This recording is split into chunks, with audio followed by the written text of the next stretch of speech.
Pessoas são diferentes. Cada um carrega a sua trajetória. Pessoas dão muito problemas. Máquinas não dão tantos problemas quanto pessoas.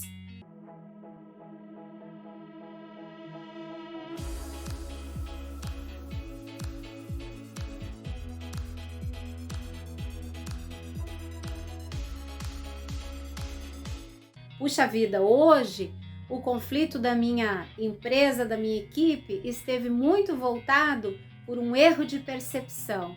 Nossa, eu tô vendo uma coisa completamente diferente de você. Você já ouviu essas frases? Você já esteve diante desses temas? Você já teve a sensação de estar vendo algo que a outra pessoa não consegue enxergar? Pois é. Nós somos completamente diferentes na maneira como percebemos o mundo e também na maneira como nos relacionamos com ele. Os diferentes perfis comportamentais trazem a diversidade de dons e talentos, onde tudo isso se relaciona com a nossa carreira, com a nossa trajetória profissional. Muitas pessoas fazem testes vocacionais para entender qual é a sua vocação, por onde começar. Eu parto do princípio que nós temos que primeiro aproveitar bem tudo que o autoconhecimento nos entrega para entendermos o direcionamento de carreira, para entendermos o que condiz com os nossos gostos, nosso estilo, o que nos motiva, o que nos faz bem, nossas principais características.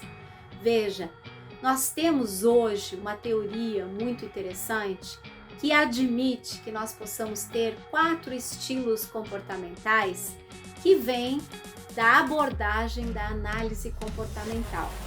Pessoas que são diferentes e que trazem percepções e emoções até mesmo, seu sentir, a sua linguagem bastante diferente diante dos mesmos fatos. Eu estou falando da teoria DISC, da análise comportamental, que fala dos 4 perfis predominantes: a dominância, a influência, o perfil mais sociável e o perfil mais conforme. Há diferentes nomenclaturas para isso e há diferentes ferramentas hoje que podem analisar o perfil, mas é importante que nós entendamos que as pessoas podem então demonstrar perfis profissionais diferentes. Veja como exemplo, há pessoas que são mais de um perfil de ação, há pessoas que se realizam fazendo algo, colocando em prática os seus planos, vendo suas tarefas sendo executadas, vendo sua rotina render diferentes apontamentos e resultados. São perfis de muita impulsividade, muitas vezes, mas também de muito posicionamento, às vezes até confundidos com autoritários, líderes autoritárias, pessoas autoritárias, mas na verdade são pessoas que colocam valor na ação, enquanto outras pessoas colocam valor no intelecto, gostam mais de planejar, de analisar a situação, de ver ali algo mais condescendente de acordo com as pessoas que estão em volta. São pessoas mais sociáveis, mais prudentes, mais calmas, mais estáveis, por exemplo. Diferente desse campo de ação. Há outras pessoas que têm uma linguagem relacional pela fala. São os comunicadores que influenciam muito as pessoas à sua volta, que conseguem articular muito um ambiente de trabalho, que conseguem então trabalhar em diferentes profissões que têm a fala, a persuasão como requisitos. E tem outras pessoas que são mais da conformidade, muitas vezes da regra, gostam de algo mais organizado, primam muito pelos manuais, pela manualização, pelos procedimentos, são pessoas mais da conformidade. Essas pessoas muitas vezes, juntamente com os planejadores, têm um mundo mais interno. São pessoas muito mais do intelecto do que da fala, mas não quer dizer que não estejam sentindo, não estejam aproveitando a vida, não estejam vivendo, apenas são mais pacíficos, mais voltados para o pensamento. E outras pessoas são mais ativas, são mais da ação, da fala, da comunicação, da intensidade. Agora observe como nós podemos ter problemas se não percebermos os diferentes perfis comportamentais quando planejamos uma carreira. O planejamento para direcionar a vida profissional e até mesmo a vida profissional, como a pessoal, nós temos que partir de um ponto importante, que é o ponto do comportamento. Qual é a predominância que eu tenho?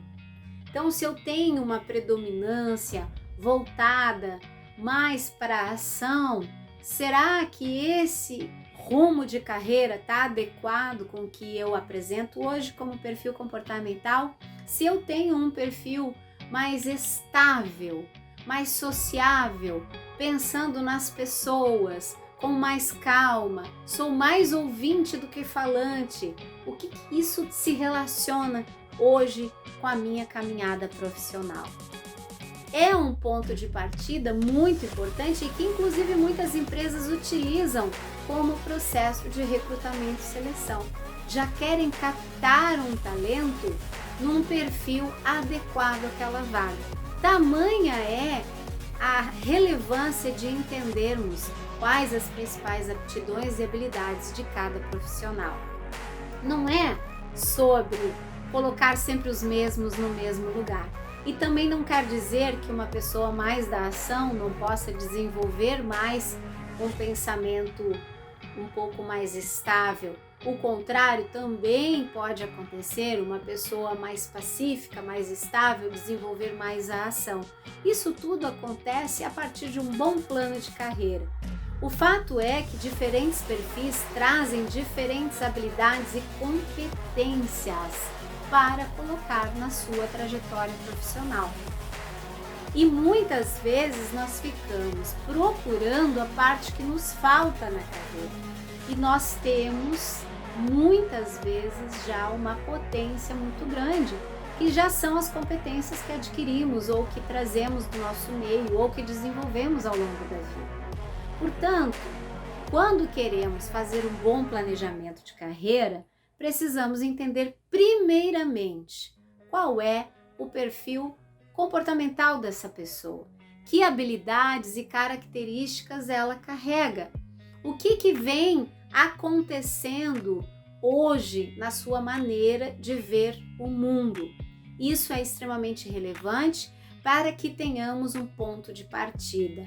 Ah, mas aí a gente vai julgar a pessoa, isso, Fernanda? A gente vai colocar essa pessoa numa caixinha, você é assim, você é outra coisa? Não. Através de uma boa ferramenta de análise comportamental, você pode ter mais de 50 informações sobre o seu perfil. E a partir daí, você então começa a entender o seu estado atual. Quem eu sou nesse momento da minha carreira? O que me motiva? Como eu aprendo?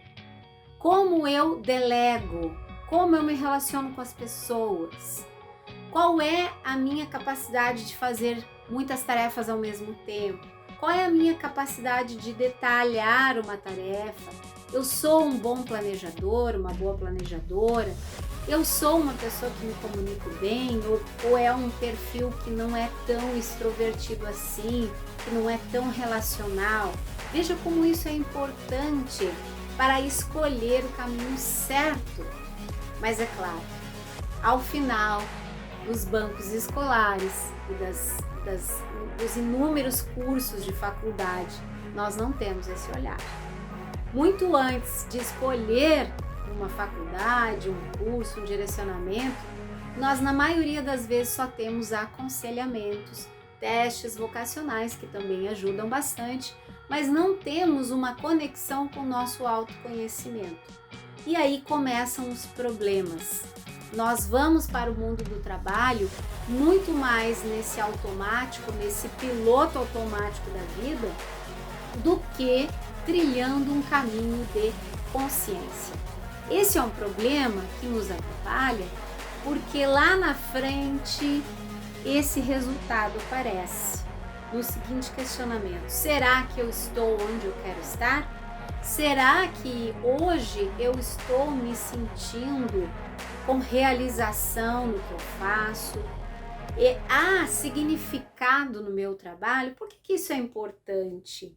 Porque o dinheiro, a recompensa por tantas horas de trabalho que a gente passa lá, naquela vida, naquela empresa, naquele lugar de trabalho, nem sempre nos traz esse significado.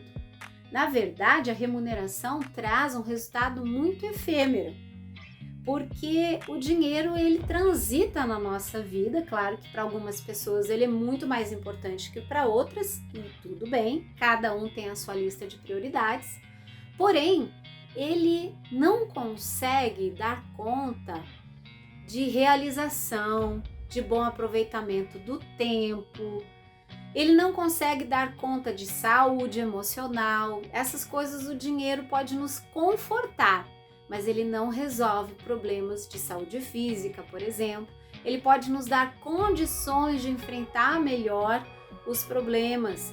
O dinheiro pode nos dar condições de ter uma vida melhor, mas tem alguns elementos da vida, incluindo da vida profissional, que ele não vai conseguir dar conta. Se não fosse assim, a matemática era muito simples. Quem ganha muito bem, X quantia lá que eu considero que é acima da média do brasileiro, quem ganha acima da média do brasileiro não vai ter problemas de insatisfação no trabalho. Se ele é bem remunerado, ele trabalha feliz. Será?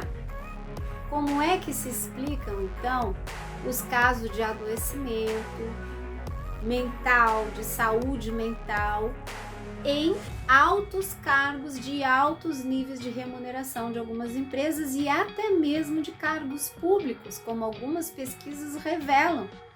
Determinadas repartições públicas, determinados órgãos públicos, em que quanto maior o salário, maior era o nível de adoecimento, e até levando a casos extremos bem complexos, com questões emocionais que desencadeiam problemas maiores.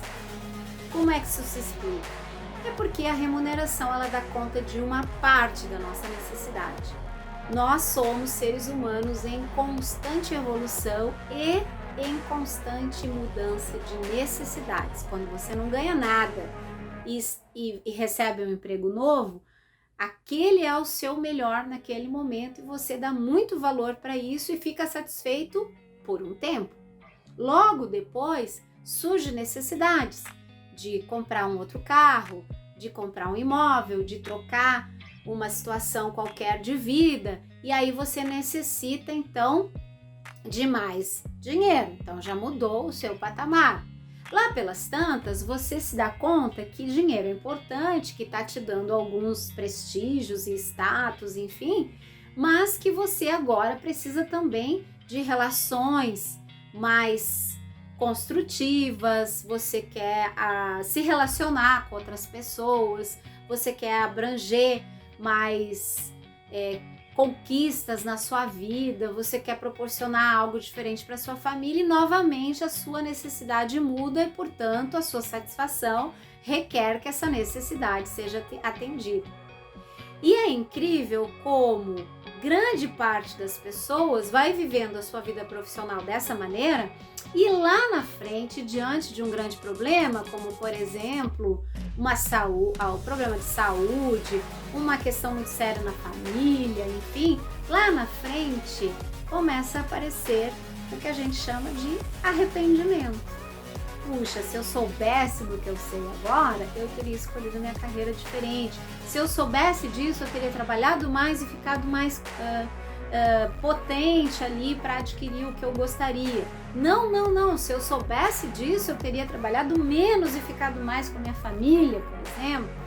Tem uma série de situações que podem acontecer diante da trajetória da vida. Qual é A melhor solução para esses questionamentos é a gente buscar o despertar da consciência e da autonomia emocional o quanto antes, para conseguirmos corrigir, inclusive, os desvios que o nosso lado profissional pode estar apresentando. Mas é claro que isso não é algo para a gente deixar a vida profissional agora e largar e ir imediatamente para outra sem pensar num planejamento. Então, uma dica importante para você que está passando por esses conflitos, esses questionamentos em relação à sua carreira, com um bom planejamento você pode fazer uma transição. Inclusive, você pode trabalhar em carreiras paralelas, com um tempo equilibrado. Não trabalhar de manhã, de tarde, de noite o tempo todo, mas fazer uma transição que você se sinta confiante, com segurança para mudar. Ainda dá tempo. O que não podemos é conviver com a situação de chegar só lá no fim da vida e pensar: eu passei uma vida inteira fazendo algo que não me trouxe sentido, que não me trouxe realização. O que eu faço com isso agora? Aí, o recurso mais precioso do mundo vai entrar em ação, que é o tempo.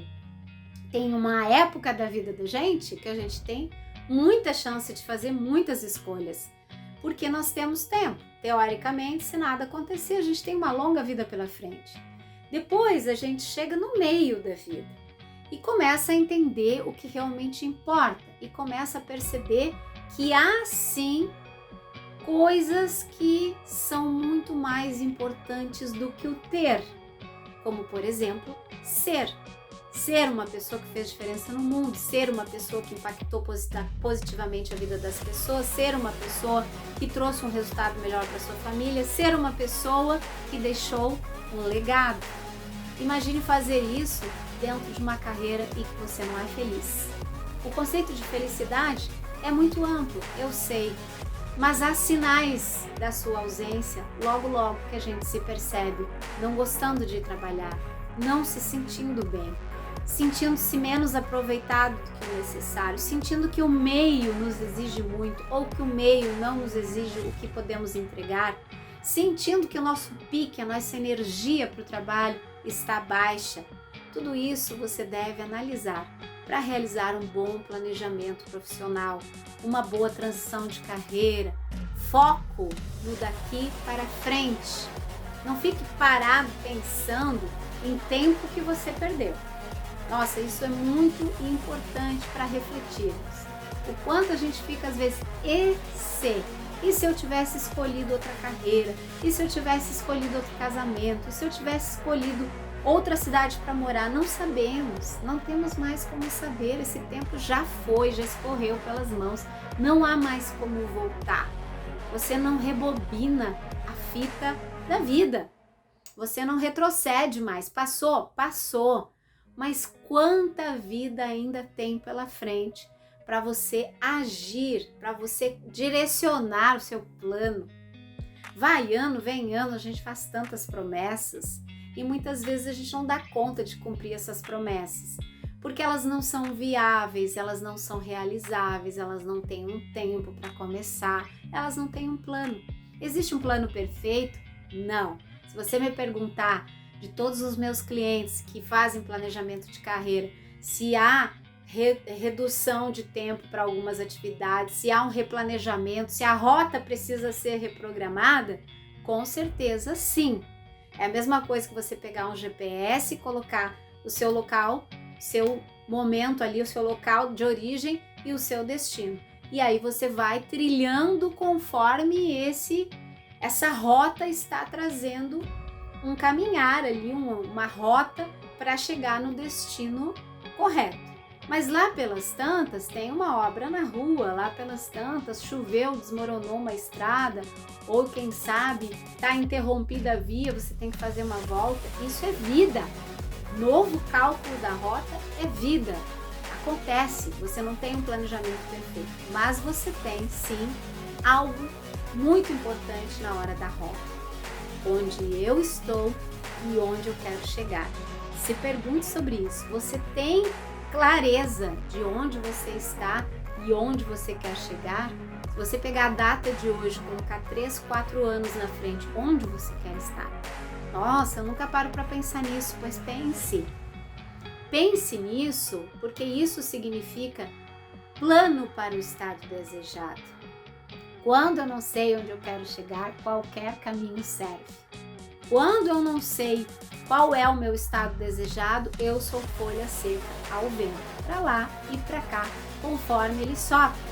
Tenha sua liderança da vida em primeiro lugar em suas mãos, para você entender qual é o seu estado desejado. E isso pertence sim ao seu movimento de carreira, ao seu perfil comportamental, à sua meta de vida. Será que você não está sendo um pouco conivente com as condições e não está se exigindo uma meta um pouquinho melhor de vida? Será que você tem pensado sobre isso? Ou será que você está sendo muito exigente consigo mesma, consigo mesmo? Pense nisso. Pense no quanto você pode transformar o seu futuro pensando nas ações que podem ser transformadas hoje, no seu presente, no seu tempo atual. Pense sobre isso e hoje, ao final do dia, reflita. Você sabe onde está e onde quer chegar? Você sabe qual é o seu lugar de origem na sua rota e qual é o destino que você quer chegar? Se você vai conseguir chegar nesse destino, o como são outros apontamentos. Não comece pelo caminho, não comece pelo como, comece pelo porquê. Onde eu estou, onde eu quero chegar e o que isso reflete em propósito, em sentido para a minha vida. Aí sim, o como pode ser planejado. Pense nisso.